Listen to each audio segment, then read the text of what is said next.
12वां अध्याय। बोलो जय श्री कृष्ण भगवान की जय। शंकर के चले जाने पर वह बाला कांतिहीन श्वास पर श्वास लेती हुई भयभीत होकर के आंखों में आंसू ला कर के रोने लगे, और इसी प्रकार दुख से बहुत सा काल व्यतीत हो गया उनका। फिर वह तपस्विनी भी बलवान काल के वश हो गई, अर्थात वह भी नहीं रही। उसी समय बड़े धर्मात्मा राजा द्रुपद ने उत्तम यज्ञ किया। उस यज्ञ कुंड में से एक कन्या उत्पन्न हुई, और वही मेधावी श्री ऋषि जी की कन्या दूसरे जन्म में राजा द्रुपद की पुत्री द्रौपदी के नाम से संसार में विख्यात हुई।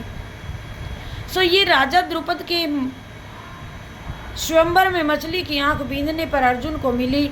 हे नारद, पुरुषोत्तम का अनादर करने से दुष्ट दुशासन ने इसके बालों को पकड़ करके खींचा।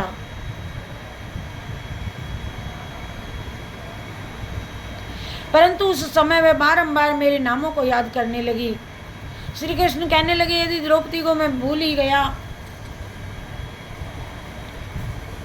मैं तो द्रौपदी को भूल ही गया था, तो भी मेरे को स्मरण आई, और हे राजन, मैं तत्काल ही गरुड़ पर चढ़ करके आया और अनेक प्रकार से खींचे हुए चीर को इतना बढ़ाया कि दुशासन उसको खींचता हुआ हारा, अचेत होकर के गिर गया, और सदैव मेरे से स्नेह करने वाली और पतिव्रता को पुरुषोत्तम मास के अनादर से मैंने भी उसको त्याग दिया। पुरुषोत्तम मास का तिरस्कार करने वाले को मैं भी त्याग देता हूँ, इसीलिए सब प्रकार से पुरुषोत्तम मास ऋषियों और देवताओं के भी सेवन के योग्य है। फिर मुझको तो अत्यंत ही मनवांचित फल देने वाला है। ये तो मनुष्यों को मनवांचित फल देने वाला है, इसीलिए आने वाले पुरुषोत्तम मास की आराधना करो। 14 वर्ष पूरे हुए और अब सब कुछ अच्छा ही होगा। श्री नारायण कहने लगे। इस प्रकार श्री कृष्ण द्रौपदी और पांडवों को समझा करके द्वारिकापुरी चल जाते हुए बोले कि हे राजन, अभी भी विरह से व्याकुल द्वारिकापुरी को जा रहा हूँ। और ऐसा कहने पर भगवान प्रेम से मगन हो पांडु पुत्रों को धीरे धीरे लौटा कर द्वारिकापुरी को ले गए।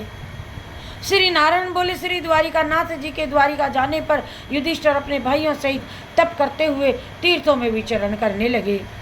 हे नारद, श्री भगवान के प्रिय पुरुषोत्तम मास को मन में धारण कर और श्री कृष्ण का वचन स्मरण कर अपने भाइयों और द्रौपदी से बोले, अहो, आप सबने पुरुषोत्तम का महत्व सुना। पुरुषोत्तम को बिना पूजे कोई कैसे सुखी रह सकता है। इस लोक में वही पूज्य है, वही धन्य है, वही श्रेष्ठ है जो अनेक प्रकार से भगवान पुरुषोत्तम की पूजा करता है।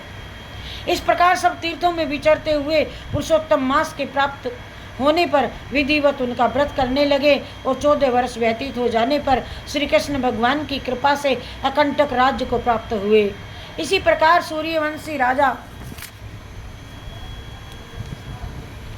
दृढ़धन्वा भी पुरुषोत्तम के सेवन से पुत्र और पौत्रों तथा अनेक प्रकार के सुखों को भोग करके योनियों को भी अति दुर्लभ भगवान के लोक में गए। बोलो जय शिव शंकर भगवान की जय।